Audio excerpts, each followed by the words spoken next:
Long, long ago, dragons flew the skies, but we exterminated them. 500 years ago, we killed the last one. And so, dragons were forgotten, locked away in the world of books.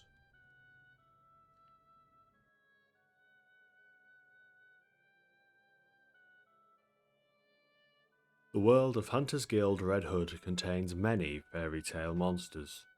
Giants, witches, tank crabs. But by far the most pervasive threat to mankind is werewolves, members of their own kind who suddenly develop an insatiable appetite for human flesh and transform into colossal, horrifying monstrosities. To combat this threat, a faction of monster slayers, the Hunters Guild, has formed, waging war against humanity's enemies for centuries. We'll get to them later, however. Our story starts in a little village deep in the woods with a young boy named Velou. Velou's home is one of countless others living in fear of constant werewolf attacks. So many villagers have gone now that those who remain are willing to abandon their homes to flee somewhere else, anywhere else. In a final act of desperation, the mayor hires a member of the Hunters Guild to eliminate the werewolf once and for all. This is where he meets Grim of the 100 Cannons, one of the strongest and most renowned hunters of the guild, and Velou's new mentor. Relying on Velou as her guide, Grim leads the young boy on a hunt that reenacts the plot of the Red Riding Hood fable, but with a few twists. Our boy Velou, with his keen observation skills, serves as a stand-in for Red Riding Hood. Grim, who originally evokes the form of Red Riding Hood, plays the role of the huntsman. The huntsman ends up playing the role of the grandmother. And of course, the grandmother was the wolf in disguise all along. Hunter's Guild is full of these fun little twists on storytelling tropes that eventually grows into a narrative that provides a meta-commentary on itself without ever needing to break the fourth wall. What's even more fascinating is how well these meta-elements fit into the story of Hunter's Guild. This might seem natural, as many of the tropes it plays with already have a home in the shonen battle genre, but the real elegance is in how even when the story draws attention to what devices it is using, these never break the rhythm of the writing or feel like winks at the audience. It would be very easy to use this approach to world building as an excuse for cheap meta humor, but Hunter's Guild manages to avoid it. There is still humor in this manga, plenty of it, but it's almost entirely character driven, based in dialogue and interactions. There really is a lot to love about how the story handles its various themes and ideas, both in the broad strokes and the little details. Too much, in fact, for me to cover fully in this video, so please read this manga yourself if anything I do cover here piques your interest. Velou might be one of my favourite incarnations of the stock shonen protagonist. He has all the common characteristics you might expect: young and enthusiastic, outspoken and expressive, kind and loyal. What I think sets Velou apart, however, is how completely unexceptional he is as a hunter. Many similar stories start the same way, with an average everyman protagonist custom built for the audience to relate to. Most such stories will, however, provide their lead with some escape from their utterly ordinary existence. A surprising new ability, a sudden transformation, a grand destiny. Something that puts them out of reach of what many people, even in their own world, will be able to accomplish. Such is the fantasy, of course. Velou, on the other hand, is not a hero because he possesses some rare gift. Nor does he ever succeed through an overwhelming display of strength. While he does work hard to train his body, every victory is earned through a mix of wit and will. Rather than overpower, he outsmarts his opponents, using the resources and tactics at his disposal to overcome seemingly impossible odds. I do enjoy the staple fistfights of the shonen battle genre, but the best of these always involve a layer of strategy and mind games. Seeing different abilities and gadgets interact not only makes a conflict richer, it makes the world of the story feel alive. As Hunter's Guild shows, focusing the attention of action scenes on these strategies and interactions over just hitting the other guy harder can have stellar results. Furthermore, it creates a protagonist who never sets an impossible standard to live up to. Velou isn't superhuman. He's a character any person could strive to become. Despite both his and Grimm's best efforts, Velou isn't able to save his village. With his primary motivation in ashes, he's easily convinced by Grimm to join the Hunters Guild. Grimm has her own reasons to recruit the unassuming young man, but she isn't going to go easy on him. Velou's going to have to pass the guild's rigorous recruitment process along with all the other applicants. Obviously, it's time for the classic combined training/exam arc. There's a colourful cast of characters to meet with diverse designs, personalities, motivations, and abilities. One thing I'd like to draw attention to is the minimal presence of magic powers in this setting. There is what looks like traditional spellcasting in this world, they're witches after all, but there's only a couple of characters in the stories that explicitly use magic. A few characters have magic-like abilities, but these are often actually curses placed upon them by the previously mentioned witches, although it seems what exactly constitutes a curse might be a matter of perspective. Cursed characters have to work around these curses in order to function, and sometimes they can even find a useful application for them, but they're never treated as strictly beneficial, and there's always limits to them, even if they are far more powerful than most other characters' abilities. There are a few other characters with more fantastical fighting styles, but the manga takes great pains to emphasize that these are not magical in nature, but the product of extensive research and effort.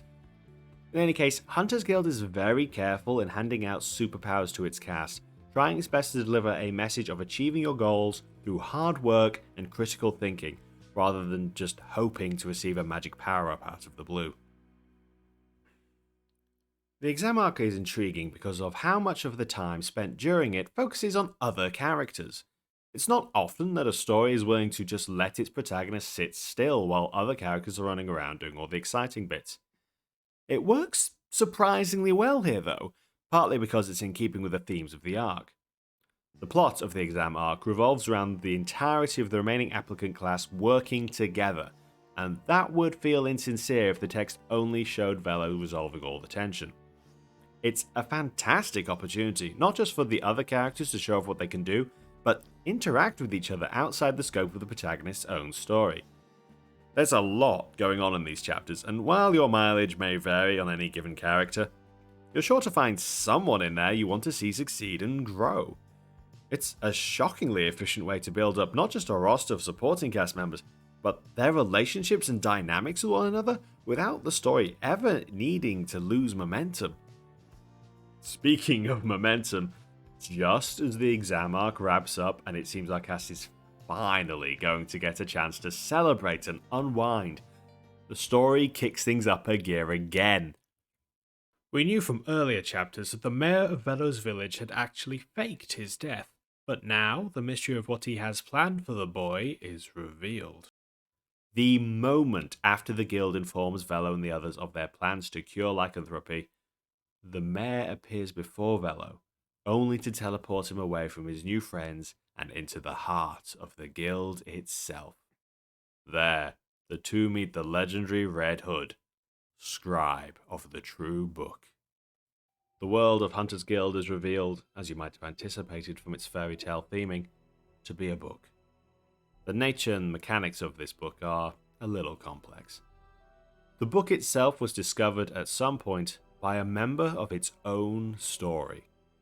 When it was found, the book not only contained the essential outline of the world of Hunter's Guild, but it also had its own discovery written out on the first page.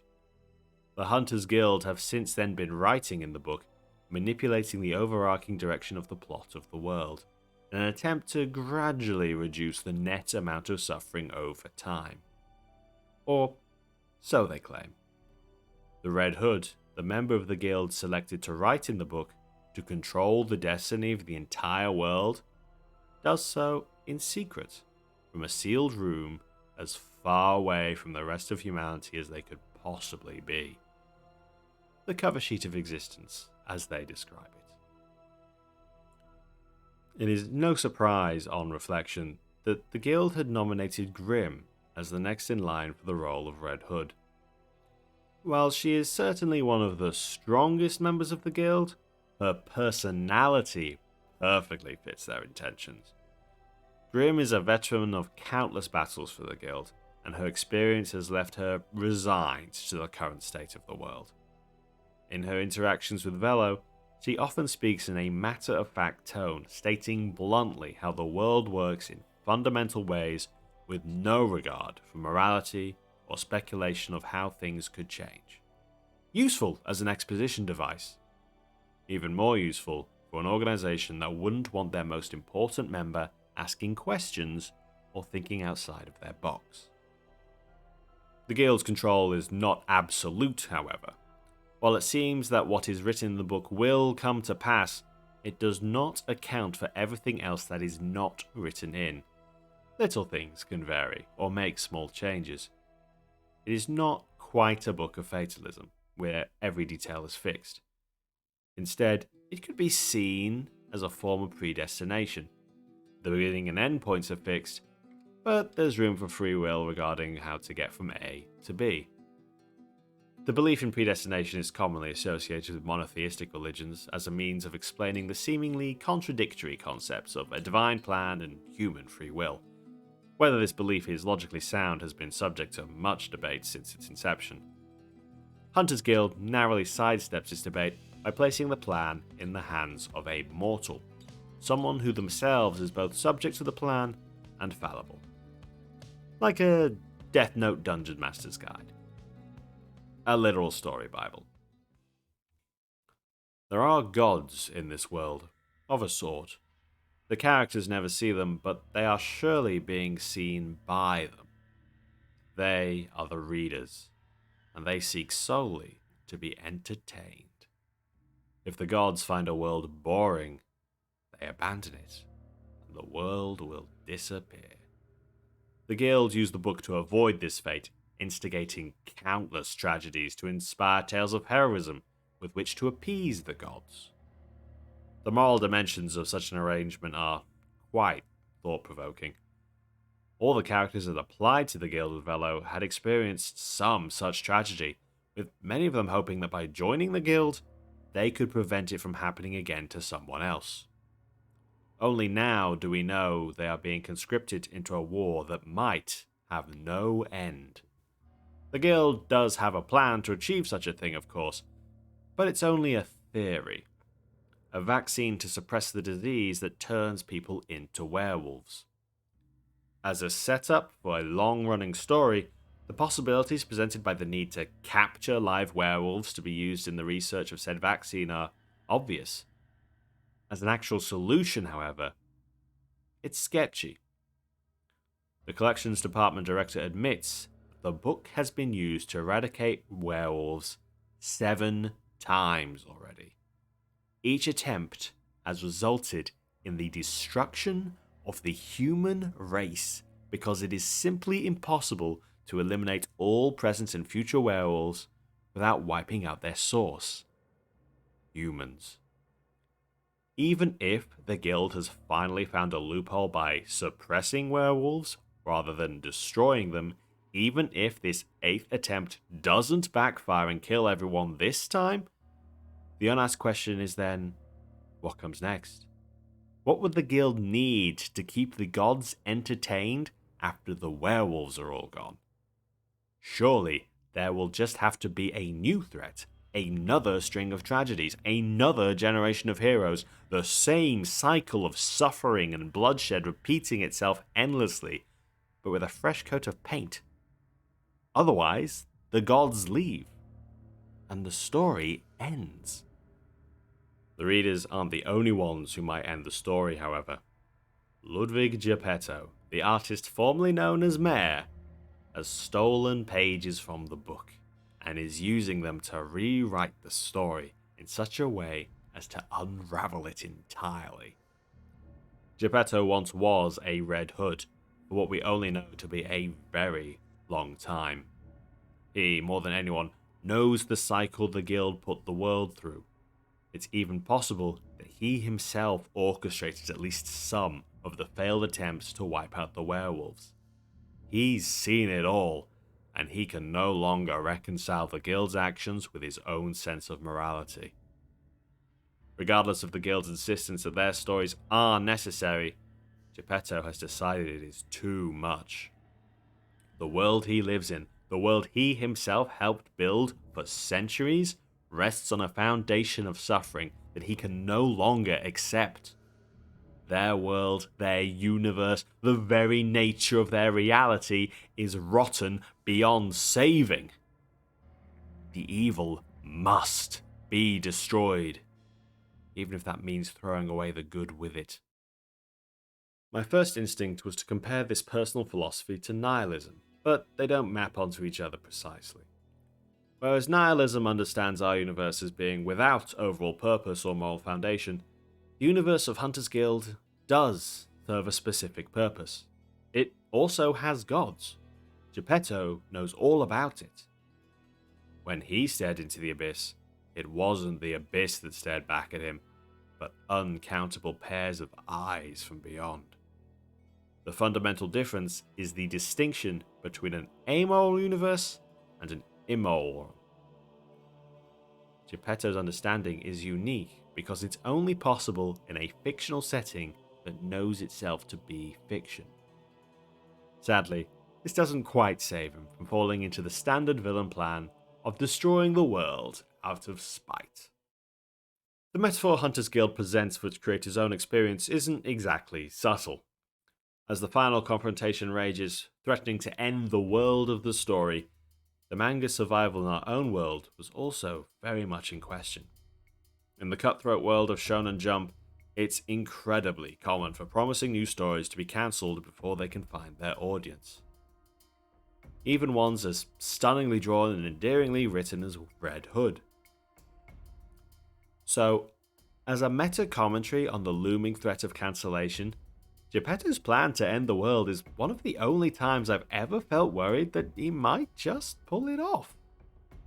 Most stories that threaten destruction on that scale fail to truly get the audience invested in the stakes, especially if the event is part of a long-running piece of media. But in a story where the writer has very little left to lose, the threat suddenly becomes very real.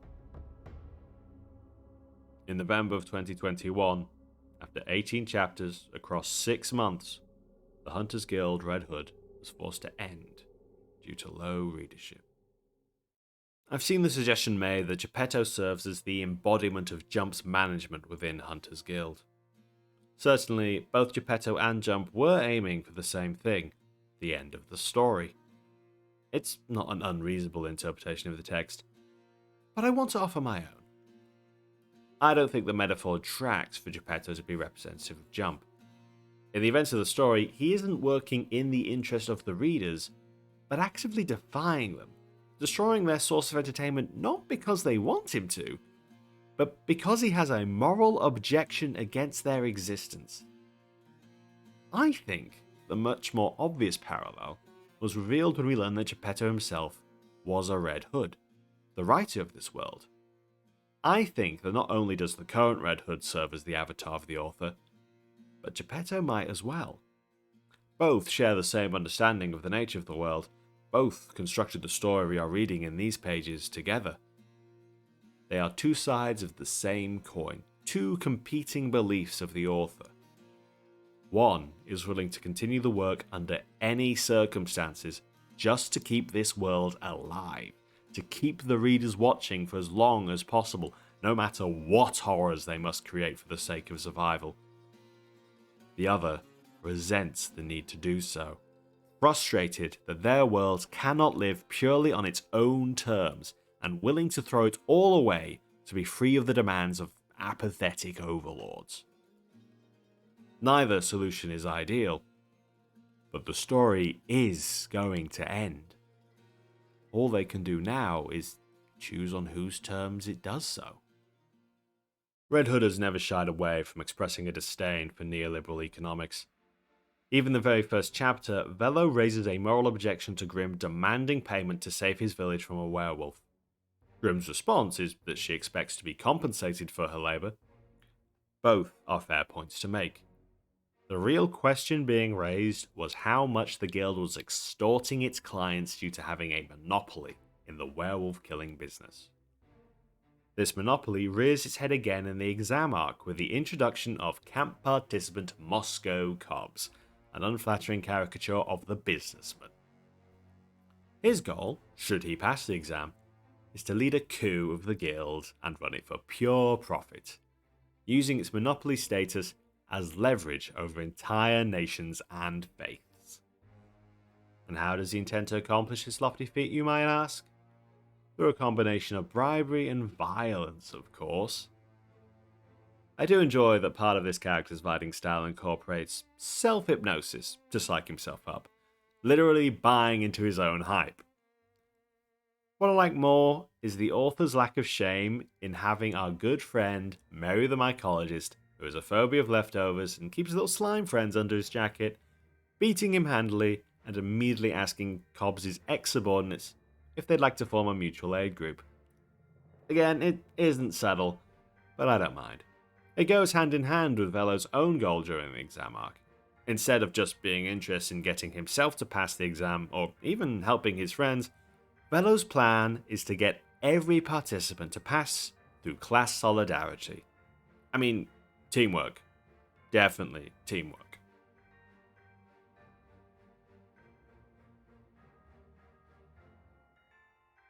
The most understated critique is incorporated into the premise of the readers themselves. The idea that a world or piece of art would be abandoned for not catching enough attention is not fundamentally a commentary on capitalism, but the context in which this art was created is central to its message. It is clear that this world would not be abandoned by the will of the writer, but due to pressure from outside forces. In this world, the readers are both a stand-in for the actual readers and the staff at Jump who decide when to axe a manga. It is by their will that the work ends, because the art is not regarded as valuable if it is not profitable. Likewise, artists struggle to survive if they cannot sell their labours of love. This limits their creativity, narrowing their options in what they can express and how they can express it. Perhaps the author wants to write more, tell their story the way they want to, create something truly meaningful, even if it's only to them. Isn't there value in that? Don't they deserve that right? Who has the right to decide which worlds live and which worlds die purely on the basis of how popular they are? Why must artists bend and keep bending until they break just to be given permission to keep going? Why not just throw all of it, the whole system and all its cruelties, away? Our boy Velou is confronted with the same problem. As Geppetto's plan draws closer to completion, the world of the story starts to break down. First, characters start to fall out of step, losing memories and changing traits. Then, environments start to warp, the changes increasingly escalating until even the laws of nature and causality start to strain under their erosion.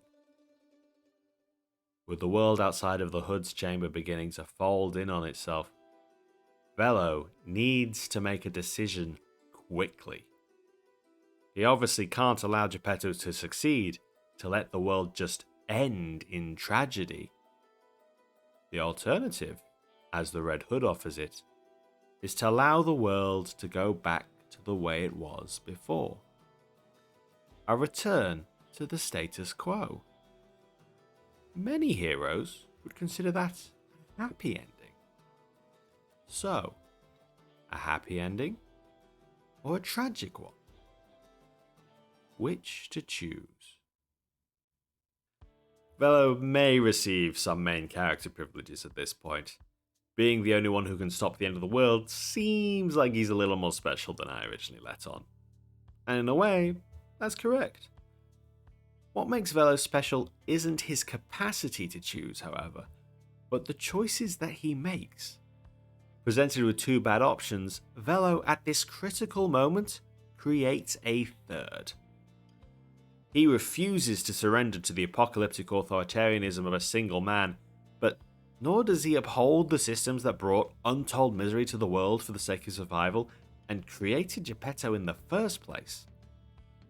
The world will not be saved without these systems going.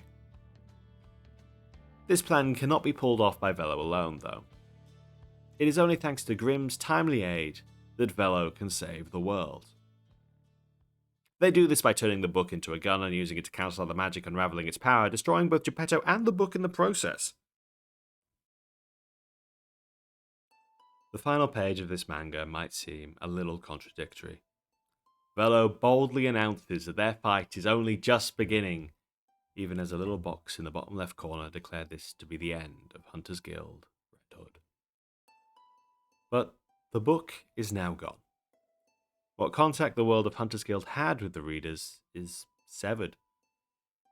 I like to believe this means that even though from our perspective the story ends, and there are no longer readers to watch them, Velou, Grimm, and the rest of their world did not vanish, but are now free to follow their own paths however they choose. No gods, no guilds, just people saving the world together.